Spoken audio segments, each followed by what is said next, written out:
ఈరోజు వార్తల్లో నిలిచిన కరెంట్ అఫైర్స్లోని మొదటి అంశం, గగన్యాన్ పేరుతో ఇస్రో ఈసారి అంతరిక్షంలోకి పంపడానికి ఎంపికైన వ్యోమగాములను శుభాంశు శుక్లా, ప్రశాంత్ బాలకృష్ణన్ నాయర్, అంగద్ ప్రతాప్, అజిత్ కృష్ణలను మంగళవారం నాడు తిరువనంతపురంలో విక్రమ్ సారాభాయ్ స్పేస్ సెంటర్ అంతరిక్ష కేంద్రంలో ఆస్ట్రోనాట్ వింగ్స్ పెడుతున్న ప్రధానమంత్రి నరేంద్ర మోడీని మనం ఈ ఫోటోలో చూడవచ్చు. ఇప్పటికే మనము చంద్రయాన్ 3తోని ఎన్నో సక్సెస్లు అనేవి మన ఇండియాకి ఒళ్ళో వచ్చి వాళ్ళాయి. అయితే ఈ భారత్ ప్రతిష్టాత్మకంగా తలపెట్టిన తొలి మానవ సహిత అంతరిక్ష యాత్ర గగన్యాన్ కోసం ఎంపికైన వ్యోమగాముల పేర్లను ప్రధాని మోదీ ప్రకటించారు. వైమానిక దళానికి చెందిన గ్రూప్ కెప్టెన్లైన ప్రశాంత్ బాలకృష్ణన్ నాయర్, అంగద్ ప్రతాప్, అజిత్ కృష్ణన్, వింగ్ కమాండర్ శుభాంశు శుక్లా వీరు రోదసిలోకి వెళ్లనున్నారు. భారత భూభాగం నుంచి స్వదేశీ వ్యోమనౌకలో అంతరిక్ష యాత్ర చేయనున్నారు.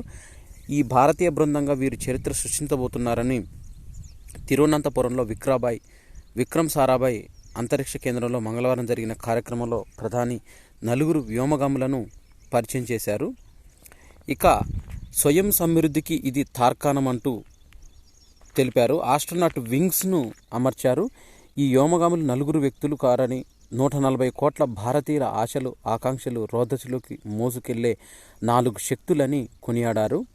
ఈసారి అంతరిక్షం పయనమవుతున్నారని, ఈసారి కౌంట్ డౌన్ మనదే, టైమింగ్ మనదే, రాకెట్ మనదే అని వ్యాఖ్యానించారు. అంతరిక్షంలోకి వెళ్లిన తొలి వ్యోమగామిగా రాకేష్ శర్మ 1984లో రికార్డు సృష్టించినప్పటికీ అది రష్యా ప్రయోగ కేంద్రం నుంచి వెళ్లిన వ్యోమనౌకలో ఈ ఘనత సాధించారు.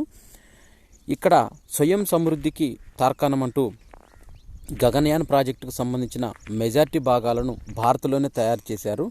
శిక్షణ సమయంలో వ్యోమగాములు ఎంతో అంకిత భావంతో ప్రదర్శించారని, యోగాను అభ్యసించారు అని, తిరుగులేని సత్తా చాటాలని, 21వ శతాబ్దంలో అంతర్జాతీయ శక్తిగా ఎదిగేందుకు మన దేశానికి ఊతమిస్తుందని తెలిపారు.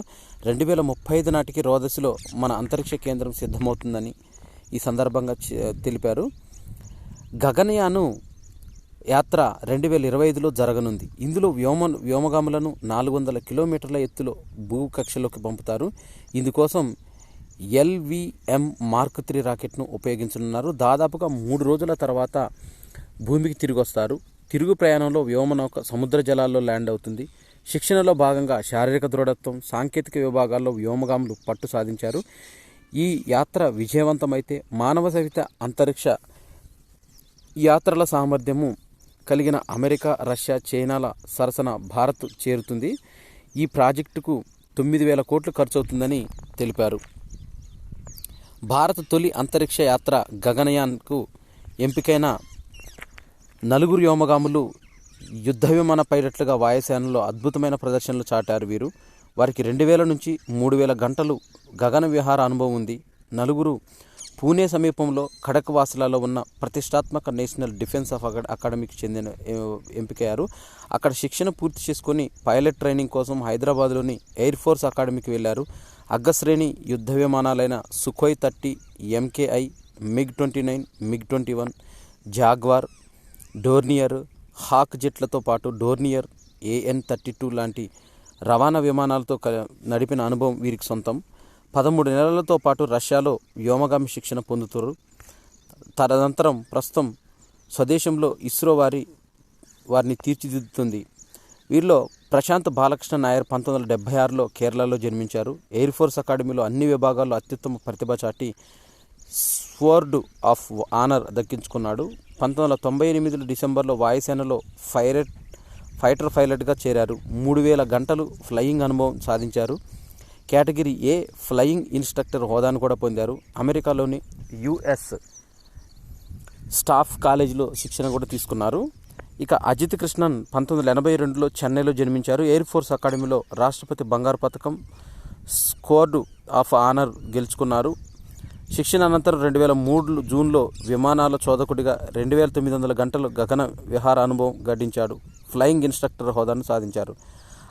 అంగద్ ప్రతాప్ 1982లో ఉత్తరప్రదేశ్లోని ప్రయాగ్రాజ్లో జన్మించారు. 2004 డిసెంబర్లో ఫైటర్ పైలట్గా వాయుసేనలో ప్రవేశించారు. దాదాపు 2000 గంటల ఫ్లయింగ్ అనుభవం ఆయన సొంతం. శుభాంశు శుక్లా 1985లో యూపీలోని లక్నోలో జన్మించారు. 2006లో జూన్లో ఫైటర్ విమానాల పైలట్గా చేరారు. దాదాపు 2000 గంటల గగన విహార అనుభవం సాధించిన ఈ నలుగురిని గగనయాన్ ప్రాజెక్టు ద్వారా అంతరిక్షంలోకి పంపించడానికి సిద్ధం చేస్తుంది ఇస్రో. తెలంగాణ రాష్ట్రంలో 6 గ్యారంటీల పథకంలో భాగంగా నిన్నటి రోజున 500 రూపాయలకే గ్యాస్ సిలిండర్ పథకాన్ని ప్రారంభించారు. అదేవిధంగా గృహజ్యోతి పథకం కింద 200 యూనిట్ల విద్యుత్తుకు సంబంధించిన ఈ పథకాలు అనేవి ప్రారంభించారు. ఆర్థిక సంక్షోభం ఉన్న ఈ హామీలు ఖచ్చితంగా నెరవేర్చి తీరుతామని, సంక్షేమంలో దేశానికి నమూనాగా తెలంగాణని తీర్చిదిద్దే విధంగా తయారు చేయాలని ముఖ్యమంత్రి రేవంత్ రెడ్డి ఈ సందర్భంగా తెలిపారు. 3 ఏళ్ల సగటుతో రాయితీ సిలిండర్లు అనేవి ఇస్తామని, ఉచిత విద్యుత్తుకు రేషన్ కార్డే ప్రామాణికమంటూ 2 పథకాల మార్గదర్శకాలను కూడా వీరు విడుదల చేశారు. హైదరాబాద్లో 300 ఎకరాల్లో జీనోమ్ వ్యాలీని 2వ దశను ప్రారంభించడానికి మొత్తం సర్వం సిద్ధం చేశారు. త్వరలోనే హైదరాబాద్లో ఈ జీనోమ్ వ్యాలీ అనేది 2 దశను ఏర్పాటు చేయాలని ముఖ్యమంత్రి రేవంత్ రెడ్డి ప్రకటించాడు. 300 ఎకరాలలో 2000 కోట్ల పెట్టుబడితో 2వ దశ జీనోమ్ వ్యాలీని నెలకొల్పినట్టు, 1,00,000 కోట్ల పెట్టుబడితో 10 ఫార్మా విలేజ్లు ఏర్పాటు చేసే ప్రక్రియను ఇప్పటికే మొదలైందని సీఎం తెలిపారు. 2024 బయో ఏషియా సదస్సు ప్రారంభించి ప్రసంగించారు. నల్గొండ జిల్లాలో గ్రీన్ఫీల్డ్ ఫార్మా క్లస్టర్ను, ఫార్మా విలేజ్ను ఏర్పాటు చేస్తామని తెలిపారు. శంషాబాద్లోని అంతర్జాతీయ విమానాశ్రయం నుంచి 1 గంట ప్రయాణం దూరంలోనే వీటిని ఏర్పాటు చేస్తున్నట్టు, ప్రపంచంలోని పారిశ్రామికవేత్తలందరికీ ఎంతో సదుపాయం ఉందని ముఖ్యమంత్రి ఈ సందర్భంగా అన్నారు. ఏటా 15 పిఎస్ఎల్వి ప్రయోగాలు 471 కోట్లతోనే పిఐఎఫ్ నిర్మాణం చేపడతామని తిరుపతి జిల్లాలోని సతీష్ ధావన్ స్పేస్ సెంటర్లో షార్లో నిర్మించిన పిఎస్ఎల్వి ఇంటిగ్రేటెడ్ ఫెసిలిటీ ప్రాజెక్టు ప్రధాని నరేంద్ర మోడీ వర్చువల్ విధానంలో ప్రారంభించారు.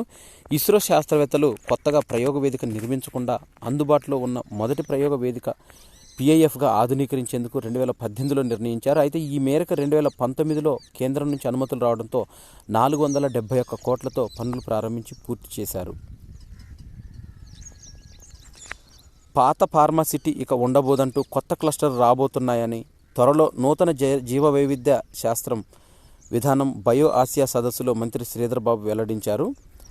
ఈ సందర్భంగా సంప్రదాయ పద్ధతిలో కొనసాగుతున్న వైద్య శాస్త్ర విధానాన్ని ఆధునిక సాంకేతిక పరిజ్ఞానానికి అనుగుణంగా మార్పు చేస్తామని ఐటీ పరిశ్రమల శాఖ మంత్రి దుద్దిల శ్రీధర్ బాబు తెలిపారు.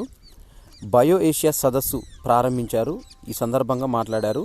ప్రతి క్లస్టర్లో 1000 నుంచి 2000 ఎకరాలు అందుబాటులోకి తేనున్నట్టు, వీటిలో దేశ విదేశీ సంస్థల పరిశోధన, అభివృద్ధి రంగాల్లో తమ పరిశ్రమలు నెలకొల్పుతామని, మిగిలిన 7 క్లస్టర్లను భూసేకరణను బట్టి ముందుకు వెళ్తామంటూ, జీనోమ్ వ్యాలీ 2వ దశలో 30,000 కోట్ల పెట్టుబడులు ఆహ్వానిస్తున్నట్టు ఈ బయో ఏషియా సదస్సులో పేర్కొన్నారు. ఆ 26 కులాల స్థితిగతులపైన కులగణన ఆధారంగానే నివేదిక కోరుతున్నట్లు 6 నెలల సమయం ఇవ్వండి అంటూ సుప్రీంకోర్టులో బీసీ కమిషన్ అఫిడవిట్ని దాఖలు చేసింది. బీసీ జాబితాలో ఉన్న 138 కులాల్లో 112 మాత్రమే తెలంగాణలో బీసీ జాబితాలో చేరుస్తూ రాష్ట్ర ప్రభుత్వము 2014 ఆగస్టు 14న GOMS నెంబర్ 3ని సవాల్ చేస్తూ దాఖలైన కేసులో ఈ మేరకు అఫిడవిట్ను కూడా సమర్పించింది. దీనికి సంబంధించి బీసీ కమిషన్ నివేదిక లేకుండా బీసీల జాబితాలో మార్పులు చేర్పులు చేయడం చట్టవిరుద్ధమని, 26 కులాలను బీసీ జాబితా నుంచి తొలగిస్తూ రాష్ట్ర ప్రభుత్వం జారీ చేసిన ఉత్తర్వులను కొట్టివేయాలని కోరుతూ ఆయా కులాల ప్రతినిధులు దాఖలు చేసిన పిటిషన్ మంగళవారం జస్టిస్ సుధాంశు దులియా, జస్టిస్ ప్రసన్న బాలచంద్ర వరాలే ధర్మాసనం ముందు విచారణకు వచ్చాయి. 25 లక్షల మంది బాలలకు రాగి జావా అందించాలంటూ బెంగళూరు కేంద్రంగా పనిచేస్తున్న global humanitarian mission founder Sadguru Madhusudan Sai వెల్లడించారు. ఓ ఫంక్షన్ హాల్లో విలేకరులతో మాట్లాడుతూ ప్రపంచంలోని 33 దేశాల్లో తమ సంస్థ విద్య, వైద్య, పోషకాహార రంగంలో సేవలు అందిస్తున్నట్లు తెలిపారు. ప్రతి ఒక్కరూ పరోపకారం అలవర్చుకోవాలని భగవాన్ సత్యసాయి చెప్తున్నట్టు వీరు తెలిపారు. 6 గ్యారెంటీల్లో అమల్లో భాగంగా మరొక న్యూసు. 200 యూనిట్లు విద్యుత్తు, 500కే గ్యాస్ సిలిండర్ పథకాలకు శ్రీకారం చుట్టిన తర్వాత వీరు ఈ ప్రారంభమైన ఈ అంశాలకు ఖచ్చితంగా రేషన్ కార్డుకి సంబంధించిన లింక్స్ అనేవి పెట్టాలని తెలియజేశారు. ఇక్కడ మనం చూడొచ్చు 200 యూనిట్ల గృహజ్యోతి, దీనికి సంబంధించిన జీరో బిల్లును కూడా మనకు చూపించారు. ఉచిత విద్యుత్కు మాత్రం రేషన్ కార్డే ప్రామాణికంగా ఉండాలని ప్రజాపాలన దరఖాస్తుల్లో అర్హులకు జీరో బిల్లులు మార్గదర్శకాలను కూడా విడుదల చేశారు. ఒక్కో ఇంట్లో 200 యూనిట్ల వరకు వినియోగిస్తే LT1 B1 కేటగిరీలో ఉంటుందంటూ, ఉదాహరణకు ఒక ఇంట్లో 100 యూనిట్ల వరకు వినియోగిస్తే LT1 1A కేటగిరీలో ఉంటుందని, ఒక్కో కుటుంబానికి 900 రూపాయల వరకు లబ్ధి చేకూరుతున్నట్లు ఈ సందర్భంగా తెలిపారు. ఈ 3 ఏళ్లలో రాయితీ సిలిండర్లను 500 రూపాయల గ్యాస్ పథకానికి మార్గదర్శకాలు వెల్లడిస్తూ తెలిపారు. ఈ పథకానికి అర్హతగా 3 ప్రమాణాలను నిర్దేశించితే తెలంగాణలో తెల్ల రేషన్ కార్డు కలిగి ఉండి వారి పేరుతో వినియోగంలో ఉన్న గ్యాస్ కనెక్షన్ ఉండి డిసెంబర్ 28 నుంచి జనవరి 6 వరకు జరిగిన ప్రజాపాలన కార్యక్రమంలో సబ్సిడీ సిలిండర్ కోసం దరఖాస్తు చేసిన వారు అర్హులని స్పష్టం చేశారు. హౌతీల దాడులు రోజు రోజుకు విపరీతంగా పెచ్చిమిరిపోతున్నాయి. ప్రపంచ కమ్యూనికేషన్ వ్యవస్థలో జీవనాడి లాంటి సముద్ర గర్భ కేబుల్స్ పైన హూతీలు దాడులను ప్రారంభించనున్నట్లు అనుమానాలు వ్యక్తమవుతున్నాయి. తాజాగా భారత్, బ్రిటన్ మధ్య ఉన్న కేబుల్తో సహా 4 పైన దాడులు చేసినట్టు తెలుస్తుంది. వీటిలో భారత్, ఐరోపాల మధ్య సేవలు అందించేవి అధికంగా ఉన్నట్లు ఉన్నాయి. యెమెన్ తీర జలాల అడుగు నుంచి వేసిన 4 కేబుళ్లను ఈ దాడుల్లో దెబ్బతీసినట్లు సమాచారం అందింది. దీంతో మొత్తం 4 సముద్ర గర్భ కేబుల్స్ దెబ్బతిని ఉంటాయంటూ జెరూసలేం పోస్టు, గ్లోబెక్స్ కథనాలు పేర్కొన్నాయి. డేటా సైన్సెస్ డైనమిక్స్ ఇదే రకమైన అనుమానాలు వ్యక్తం చేస్తుంది. దెబ్బతిన్న వాటిలో AAE1 సీకామ్, యూరప్ ఇండియా గేట్వేతో పాటు సీకామ్, టాటా కమ్యూనికేషన్ సంయుక్తంగా నిర్వహించే ఈ TGN సిస్టమ్స్ చెందినవిగా పేర్కొన్నారు. ఇక్కడ AAE1 కేబుల్లో ఒకసారి చూసినట్టయితే ఇది తూర్పు ఆసియాను ఈజిప్ట్ మీదుగా ఐరోపాతో అనుసంధానిస్తుంది. చైనా, ఖతార్, పాకిస్తాన్ మీదుగా పశ్చిమ దేశాలతో ఈ లింక్స్ అనేవి కలుపుతుంది. యూరప్ ఇండియా గేట్వే అనేది EIG కేబుల్, ఇది దక్షిణ ఐరోపా ప్రాంతం మీదుగా Egypt, Saudi, Djibouti, United Arab Emirates, భారత్తో కమ్యూనికేషన్ సేవలు అనేవి అందిస్తుంది. సీకామ్ కేబుల్ ఐరోపా, ఆఫ్రికా, భారత్, దక్షిణాఫ్రికా దేశాలను అనుసంధానిస్తుంది. TGN సిస్టమ్ అనేది ఇది మొంబాసా నుంచి జపరానా, ఈజిప్ట్ వరకు ఈ కేబుల్ అనేది ఉన్నది.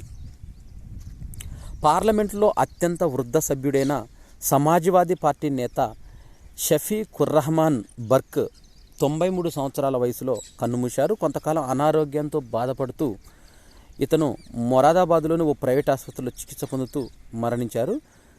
ఉత్తరప్రదేశ్లోని సంబంగ్ లోక్సభ నియోజకవర్గానికి బర్క్ ప్రాతినిధ్యం వహిస్తున్నాడు. సంబల్ అసెంబ్లీ నియోజకవర్గం నుంచి 4 సార్లు ఎమ్మెల్యేగా గెలిచి మొరాదాబాద్ ఎంపీగా 3 సార్లు పనిచేశాక సంబల్ ఎంపీగా 2019లో రెండోసారి గెలిచాడు. వచ్చే లోక్సభ ఎన్నికల్లోనూ ఈ స్థానం ఆయన్నే బరిలోకి దించాలని ఎస్పీ ఇప్పటికే నిర్ణయించినప్పటికీ సమాజ్వాదీ పార్టీ సీనియర్ నేత మృతి పట్ల సమాజ్వాదీ పార్టీ అధినేత అఖిలేష్ యాదవ్ సంతాపం తెలిపారు. వివాదాస్పదమైన పౌరసత్వ సవరణ చట్టం 2019 సిటిజన్ అమెండ్మెంట్ యాక్ట్ 2019 నిబంధనలను 2024 లోక్సభ ఎన్నికల ప్రవర్తన నియమావళికి ముందే కేంద్రం ప్రకటించే అవకాశాలు అనేవి ఉన్నట్లు పాకిస్తాన్, బంగ్లాదేశ్, ఆఫ్ఘనిస్తాన్ నుంచి వలస వచ్చిన ముస్లిమేతర శరణార్థుల వద్ద తగిన పత్రాలు లేకపోయినా వారికి సత్వరం పౌరసత్వాన్ని ఇచ్చేందుకు ఈ నిబంధనలను కేంద్రం రూపొందించింది. అయితే ఇది 2014 డిసెంబర్ 31 కంటే ముందుగా ఈ 3 దేశాల నుంచి మన దేశానికి వచ్చిన హిందువులు, క్రైస్తవులు, సిక్కులు, జైనులు, బౌద్ధులు, పార్సీలకు ఇవి వర్తిస్తాయంటూ తెలిపారు. సిటిజన్ అమెండ్మెంట్ యాక్ట్ 2019 డిసెంబర్లో ఆమోదం పొందింది. రాష్ట్రపతి సమ్మతి కూడా లభించింది. నిబంధనలు లేకపోవడంతో ఇప్పటివరకు ఈ చట్టం అనేది అమల్లోకి రాలేదు. రాజ్యసభలో ఎన్నికల్లో క్రాస్ ఓటింగ్ అనేది జరిగింది. ఉత్తరప్రదేశ్, హిమాచల్లో భారతీయ జనతా పార్టీ వైపు ఎమ్మెల్యేలు ఉన్నారు. ఒక్కో సీటు కోల్పోయిన సమాజ్వాదీ పార్టీ. రాజ్యసభ ఎన్నికల్లో భారీగా క్రాస్ ఓటింగ్ జరిగింది. ఉత్తరప్రదేశ్, హిమాచల్ ప్రదేశ్, కర్ణాటకలో తమ పార్టీలు కాదని పలువురు ఎమ్మెల్యేలు ప్రత్యర్థి పార్టీలను కాదని ఓటేశారు. దీంతో సమాజ్వాదీ పార్టీ, కాంగ్రెస్ ఒక్కో స్థానాన్ని కోల్పోగా కర్ణాటకలో కాంగ్రెస్ 3 స్థానాలను నిలబెట్టుకుంది. హిమాచల్ ప్రదేశ్లో కాంగ్రెస్కు 40 మంది, భాజపాకు 25 మంది ఎమ్మెల్యేలు ఉన్నారు. దీంతో కాంగ్రెస్ విజయం సునాయాసమని అంతా అనుకున్నారు. కానీ భారీగా క్రాస్ ఓటింగ్ జరిగింది. 6 కాంగ్రెస్, 3 స్వతంత్ర ఎమ్మెల్యేలు భాజపాకు ఓటేశారు. దీంతో కాంగ్రెస్, భాజపాలకు 34 చొప్పున ఓట్లు వచ్చాయి. ఫలితము టై కావడంతో నిబంధనల ప్రకారం లాటరీ తీశారు. అందులో భాజపాకు చెందిన హర్ష్ మహాజన్ అదృష్టం వరించింది. అవినీతి నిరోధక అంబుడ్స్మన్ లోక్పాల్కు చెందిన చైర్పర్సన్గా సుప్రీంకోర్టు మాజీ న్యాయమూర్తి జస్టిస్ అజయ్ మాణిక్యరావు ఖాన్విల్కర్ నియమితులయ్యారు. జ్యుడిషియల్ సభ్యుడిగా హిమాచల్ ప్రదేశ్ హైకోర్టు మాజీ ప్రధాన న్యాయమూర్తి జస్టిస్ లింగప్ప నారాయణస్వామి, అలహాబాద్ హైకోర్టు మాజీ ప్రధాన న్యాయమూర్తి జస్టిస్ సంజీవ్ యాదవ్, ప్రస్తుతం లా కమిషన్ చైర్మన్గా ఉన్న కర్ణాటక హైకోర్టు మాజీ ప్రధాన న్యాయమూర్తి జస్టిస్ రితురాజ్ అవస్థి నియమితులయ్యారు. లోక్పాల్ తొలి చైర్పర్సన్గా జస్టిస్ పినాకి చంద్రఘోష్ 2019 మార్చి 23 నుంచి 2022 మే 27 వరకు ఇతను పదవిలో ఉన్నారు.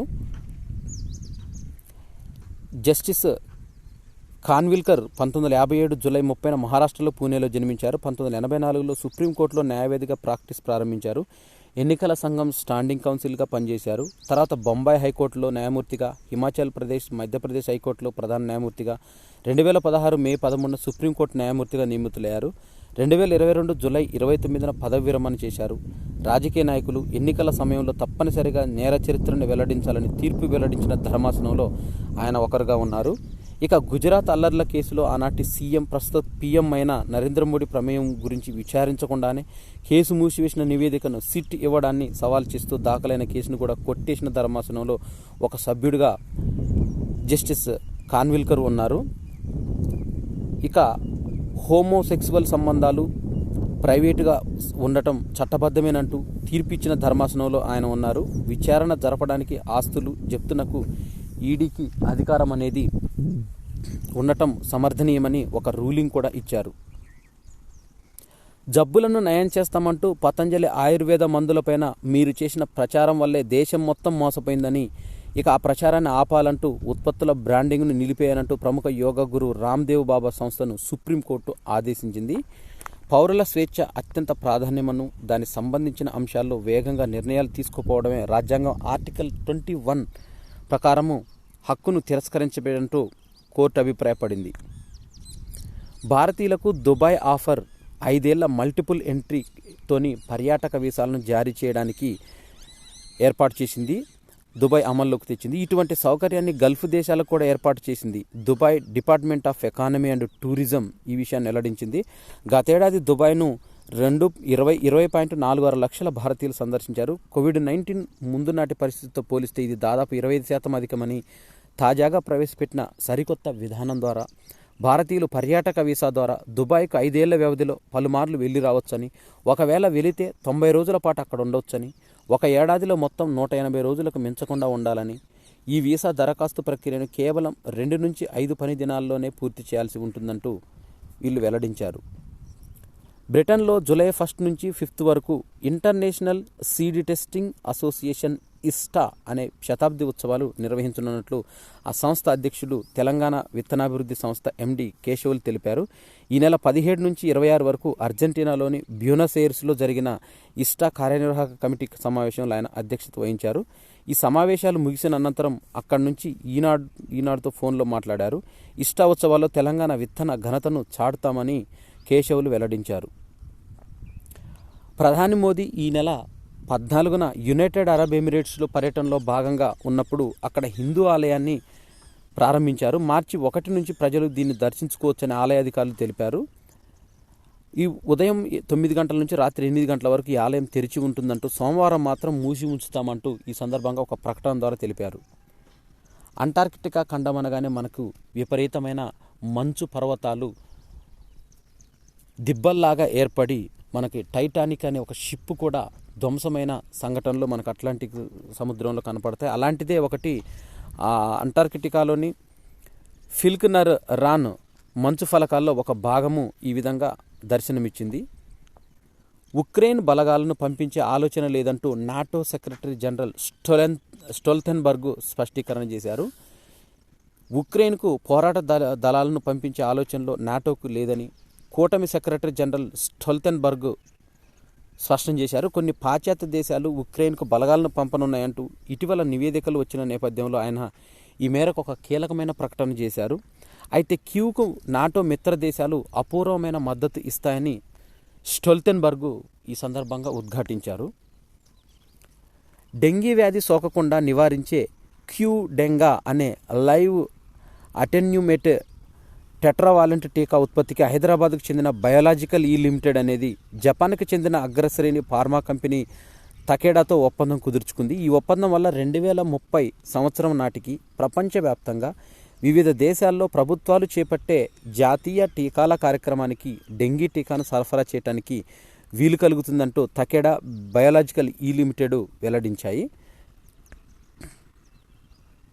సరికొత్త భారతానికి అంకుర సంస్థలు వెన్నెముక నిలవగలవని కేంద్ర మంత్రి పీయూష్ గోయల్ పేర్కొన్నారు. 2047కి మనకు భారతదేశానికి స్వాతంత్రం వచ్చి 100 సంవత్సరాలు దాటుతున్న సందర్భంలో 35 లక్షల కోట్ల డాలర్లు అంటే సుమారుగా 2905 లక్షల కోట్ల ఆర్థిక వ్యవస్థగా మన భారతదేశం ఎదిగే యత్నాల్లో వచ్చే అవకాశాలకు ఔత్సాహిక పారిశ్రామికవేత్తలు అందిపుచ్చుకోవాలని ఆయన పిలుపునిచ్చారు. 2047 కల్లా వికసిత్ భారత్ లక్ష్యాన్ని చేరుకోవాలంటూ ఫిక్కీ కార్యక్రమంలో ఆర్థిక మంత్రి నిర్మలా సీతారామన్ తెలిపారు.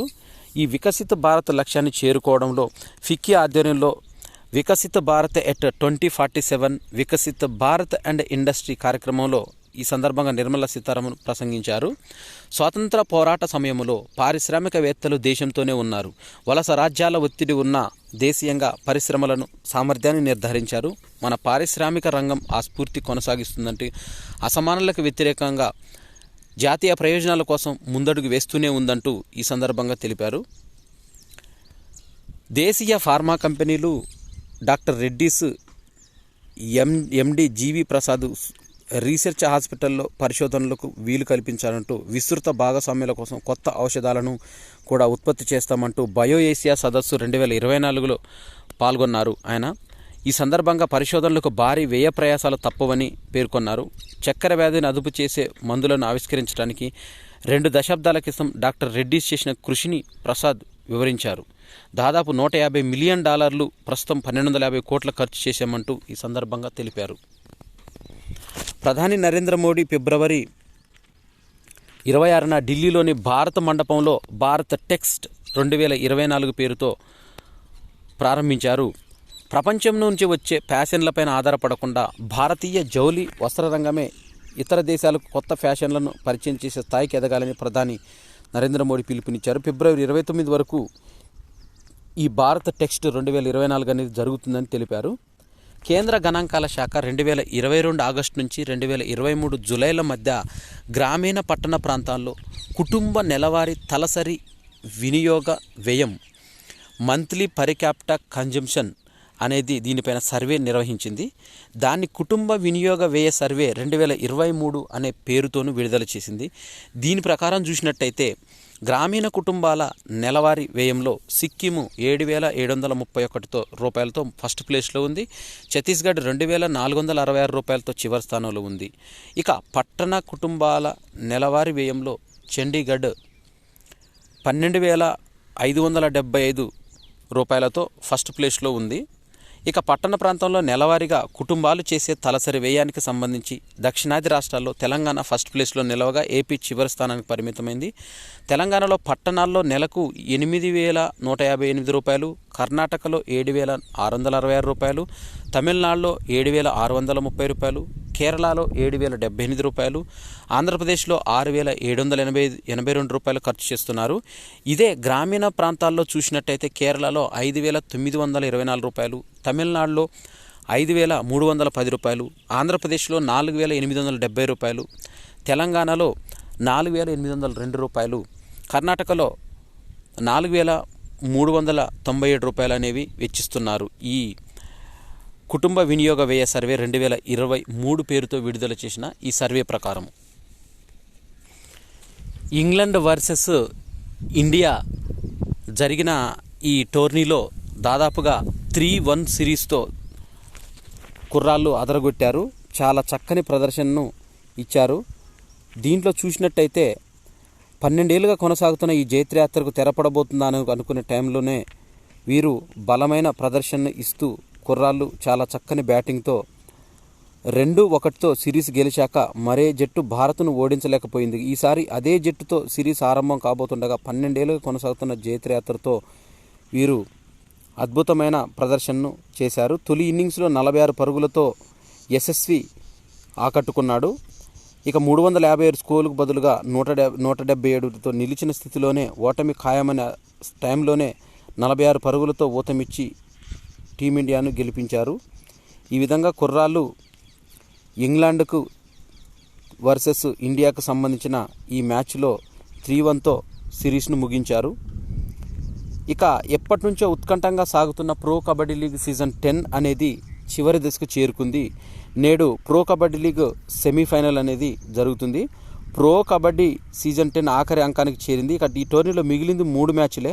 గచ్చిబౌలి స్టేడియంలో బుధవారం నాడు పాట్నా పైరేట్స్తో Puneri Paltan, Jaipur pink panthers, Haryana steelers అమీతుమి తేల్చుకోనున్నాయి. ఇక లీగ్ దశలో తొలి 2 స్థానాల్లో నిలిచిన పునెరి పల్టన్ 96 పాయింట్లు, జైపూర్ పింక్ ప్యాంథర్స్ 92 పాయింట్లు నేరుగా సెమీఫైనల్కి చేరాయి. ఎలిమినేటర్లో గుజరాత్ జెయింట్స్, హర్యానా స్టీలర్స్, దబాంగ్ ఢిల్లీ పైన పట్నా పైరేట్స్ గెలిచి సెమీస్కి అర్హత సాధించాయి. సెమీస్లో రాత్రి 8 గంటలకు పునెరి పల్టన్ వర్సెస్ పట్నా పైరేట్స్, 9కి జైపూర్, హర్యానా పోటీ పడుతున్నాయి. ఇక మహిళల ప్రీమియర్ లీగ్ సీజన్ 2లో రాయల్ ఛాలెంజర్స్ బెంగళూరు దూకుడుగా సాగింది. ఇక దీంట్లో ఆర్సీబీ 2వ విజయం సొంతం చేసుకుంది. గుజరాత్ వర్సెస్ బెంగళూరు చూసినట్టయితే గుజరాత్ స్కోరు 7 వికెట్ల నష్టానికి 107 స్కోర్ చేసింది. దీంట్లో హేమలత 31 నాట్అవుట్గా నిలిచింది. బెంగళూరు 12.3 ఓవర్లలోనే 110 స్కోర్తో 2 వికెట్ల నష్టానికి విజయాన్ని సాధించింది. స్మృతి మందన 43, మేఘన 36 నాట్అవుట్గా నిలిచారు. సుదీర్ఘకాలం హాకీ ఇండియాకు సేవలందించిన సీఈఓ ఎలెనా నార్మన్ రాజీనామా చేసింది ఆల్రెడీ. హాకీ ఇండియా చాలా కాలంగా బకాయిలు చెల్లించకుండా ఉంది. అయితే గ్రూప్ రాజకీయాలు ఉన్న చోట తాను కొనసాగలేని ఈ సందర్భంగా ఆమె పేర్కొంది. ఆస్ట్రేలియాకు చెందిన 49 ఏళ్ల ఎలెనా 2011లో సీఈఓగా నియమితురారైంది. 13 ఏళ్లు ఈ పదవిలో కొనసాగింది. డబ్బు చెల్లించే విషయంలో హాకీ ఇండియాతో ఇబ్బంది పడ్డా అడగ్గా గత వారం బకాయిలు విడుదల చేశారు. కానీ సంఘం 2 వర్గాలుగా విడిపోయింది. ఇలాంటి పరిస్థితుల్లో సానుకూల ఫలితాలు రాబట్టలేమంటూ ఎలెనా సీఈఓగా ఉన్న కాలంలో భారత పురుషులు, మహిళల జట్లు ఉత్తమ ర్యాంకులు సాధించాయి. టోక్యో ఒలింపిక్స్లో పురుషుల జట్టు చరిత్రాత్మకంగా కాంస్యం గెలవగా అమ్మాయిలు 4వ స్థానాన్ని దక్కించుకున్నారు. ఆమె హయాంలోనే 2018, 2023 ప్రపంచ కప్కు భారత ఆతిథ్యం ఇచ్చింది. 36 ఏళ్ల విరామం తర్వాత భారత మహిళల జట్టు 2016లో రియో ఒలింపిక్స్కు అర్హత సాధించడంలో ఎలెనాది కీలకమైన పాత్ర ఎలెనా నార్మన్ చేశారు. ఆమె ఈరోజు రాజీనామాను చేశారు హాకీ ఇండియాకి. New Zealand fast bowler Neil Wagner అంతర్జాతీయ క్రికెట్కు వీడ్కోలు పలికాడు. 37 ఏళ్ల ఈ లెఫ్ట్ ఆర్మ్ ఫేసర్ కివీస్ తరపున 64 టెస్టులు ఆడారు. 37 సగటుతో 260 వికెట్లు పడగొట్టాడు. దక్షిణాఫ్రికాలో పుట్టి కివీస్కు ప్రాతినిధ్యం వహించిన వాగ్నర్ 2012లో వెస్టిండీస్ పైన టెస్టు మ్యాచ్తో అరంగేట్రం చేశాడు. ఫిబ్రవరిలో దక్షిణాఫ్రికా పైన ఆఖరి మ్యాచ్ ఆడాడు. సుదీర్ఘ ఫార్మాట్లో కివీస్ విజయాల్లో వాగ్నర్ కీలకమైన పాత్ర పోషించారు. Namibia batter Jan Loftie Eaton 36 బంతుల్లోనే 101 స్కోర్ చేసి అద్భుతమైన శతకాన్ని సాధించాడు. దీంట్లో 11 4లు, 8 6లు ఉన్నాయి. ముక్కోనపు సిరీస్ T20 సిరీస్లో భారత్ నేపాల్తో తొలి మ్యాచ్లో కేవలం 33 బంతుల్లో సెంచరీ సాధించి కుశాల్ మల్లా నేపాల్ 34 బంతుల్లో పేరిట ఉన్న వేగవంతమైన శతక రికార్డును బద్దలు కొట్టాడు. లాఫ్టీ 18 బంతుల్లో అర్ధ సెంచరీ అందుకున్న ఈ కుర్రాడు ఆ తర్వాత కేవలం 15 బంతుల్లోనే సెంచరీ మార్కు చేరుకోవడం విశేషం. రంజీ ట్రోఫీ మ్యాచ్ అనేది జరుగుతుంది. దీంట్లో రంజీ ట్రోఫీ సెమీఫైనల్లో ముంబై నిలిచింది. శతక్ కొట్టిన తనుష్, తుషార్ అనేవారు అద్భుతమైన ప్రదర్శనతో ముందడుగు వేశారు. దీంట్లో ముంబై జట్ల మధ్య జరిగిన Ranji trophy cricket tourney quarter ఫైనల్స్లో అద్భుతమైన చోటు చేసుకుంది. ముంబై జట్టుకు చెందిన చివరి వరుస బ్యాటర్లైన తనుష్ కొటియన్ 129 బంతుల్లో 120 నాట్అవుట్గా నిలిచాడు. 10 4లు, 4 6లతో నిలిచాడు. తుషార్ దేశ్పాండే కూడా 129 బంతుల్లో 123 పరుగులు చేసి 10 4లు, 8 6లు సాధించారు. వీరి శతకంతో అదరగొట్టారు. ఇవి ఫిబ్రవరి 28, 2024కు సంబంధించిన కరెంట్ అఫైర్స్. ఈ వీడియో నచ్చినట్టయితే లైక్ చేయండి, షేర్ చేయండి, కామెంట్ చేయండి. నా ఛానల్ సబ్స్క్రైబ్ చేసుకోవడం ద్వారా నేను చేసే వీడియోస్ అన్నీ మీకు నోటిఫికేషన్ రూపంలో వెలువడతాయి. Thanks for watching.